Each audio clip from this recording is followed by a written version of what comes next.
por un buen tiempo. Juli, otro de los desafíos que tiene por delante el gobierno ya en las próximas semanas es el tema de las paritarias, y ya algunos gremios han adelantado, vienen tirando algunas de las cifras y de los porcentajes, poniendo, te diría, un piso del 30% y se está hablando de un porcentaje del 40%. Sí, muy atentos a los docentes, que son los que van a alargar esta semana. El día jueves, la gobernadora María Eugenia Vidal y quienes forman parte de su gabinete, bueno, se van a sentar a conversar con lo que se llama el Frente Gremial Docente, que es el conjunto de todos los frentes docentes de la provincia de Buenos Aires. ¿Por qué se lo sigue de cerca? Porque siempre es la primera paritaria y porque de alguna forma marca cierta tendencia y pone ciertos requisitos al resto de los sindicatos. Hasta ahora no hay una perspectiva de que, por lo menos en esta primera semana, se vaya a negociar un número, es decir, se van a negociar condiciones de trabajo, cómo están las escuelas, un poco cómo tiene que ser el tema del presentismo. Bueno, hay muchas cuestiones que tienen que ver obviamente con el ejercicio docente, pero que no hacen al ajuste de lo que es el salario. Sí, a partir de la semana próxima muy probablemente se empieza a discutir el número y es ahí donde empiezan a terciar no solo quienes forman parte del Frente Gremial Docente, sino también los grandes popes sindicales. Hablamos de Hugo Moyano, titular de la CGT Azopardo, Antonio Caló, también Pablo Micheli de lo que es la CTA y Hugo Yasky. Bueno, entre todos están conformando una especie, yo diría, de tejido de propuestas donde de base se está hablando de un 30%. Esta fue la declaración de Hugo Moyano en las últimas horas. Dijo, yo por menos del 30% no me siento a negociar nada, porque lo que tenemos es un contexto con mucha inflación y si bien el gobierno quiere que yo tome en cuenta ganancias, que es la propuesta a tratarse en el Congreso en el mes de marzo de subir el mínimo no imponible a 30.000 pesos, bueno, de alguna forma ganancias solo afecta a un porcentaje de los trabajadores, dice Moyano, y el resto, bueno, se tiene que ver compensado en lo que es esta negociación paritaria. Ahí está Pablo Micheli de la CTA, que un poco lo empuja a Moyano y le dice, no, pará, vos vas a negociar el 30%, yo voy a pedir entre el 32 y el 35%. Sí. ¿Por qué? Bueno, por el contexto de aumento de precios y porque enero va a terminar arrojando muy probablemente, según algunos estudios que estamos conociendo, una inflación promedio del 3 o 3,5%, que es un incremento importante, sobre todo teniendo en cuenta que la inflación se mide mes contra mes y que vos venís de aumentos ya importantes en el mes de diciembre y, es decir, si vos contrastás contra diciembre y encima tenés un incremento del 3,5%, estás hablando de una suba de continuo de entre 6, 8, 10, 12%. Todo encuestadoras privadas, ¿no? Porque el INDEC, del nuevo INDEC, todavía faltan algunos meses o algunas semanas para dar los primeros datos. Y ese es otro de los argumentos que también han utilizado los sindicatos. Dicen, a ver, nosotros vamos a intentar a negociar y ni siquiera ustedes tienen, le dicen al gobierno, ¿no? Ni siquiera ustedes tienen una referencia oficial. Se supone que el primer IPC oficial se va a conocer recién dentro de 8 meses. Claro.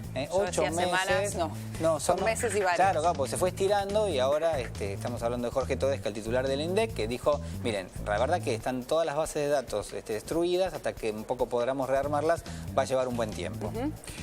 Muy bien, gracias Juli. Enseguida seguimos con toda la economía. Volvemos a hablar nuevamente de la situación de la aerolínea Sol. Sí, hay un cese de actividades desde el viernes pasado. Los empleados que continúan exigiendo alguna respuesta allí en Aeroparque. Estas son imágenes en vivo, a la espera también de la reunión que se va a celebrar hoy en el Ministerio de Trabajo a las 14 horas y reclamando por sus puestos de trabajo. Algunos de ellos ya confirmaron que han recibido el telegrama de despido en las últimas horas. Hay algunos empleados que no han recibido absolutamente nada, pero aún así plantean que son despidos ilegales. ¿Por qué? Porque la empresa no presentó la quiebra ante la justicia como debe hacerse, ¿sí? Por lo tanto, todo parece ser irregular. En el medio, este argumento que han dado, que como no continuó el contrato que tenían con Aerolíneas Argentinas, bueno, la empresa no puede seguir adelante y por eso decretarían el quiebre.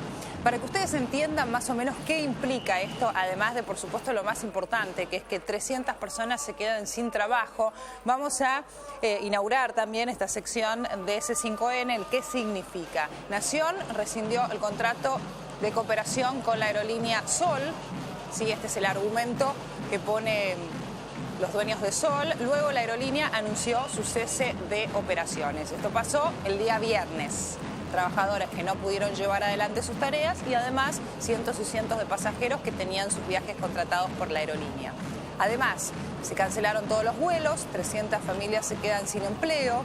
el riesgo de pérdida de conectividad para el interior también, porque este acuerdo que existía entre Aerolíneas y Sol era justamente para cubrir algunas rutas a las que Aerolíneas Argentinas no llegaba o que necesitaba determinado cupo.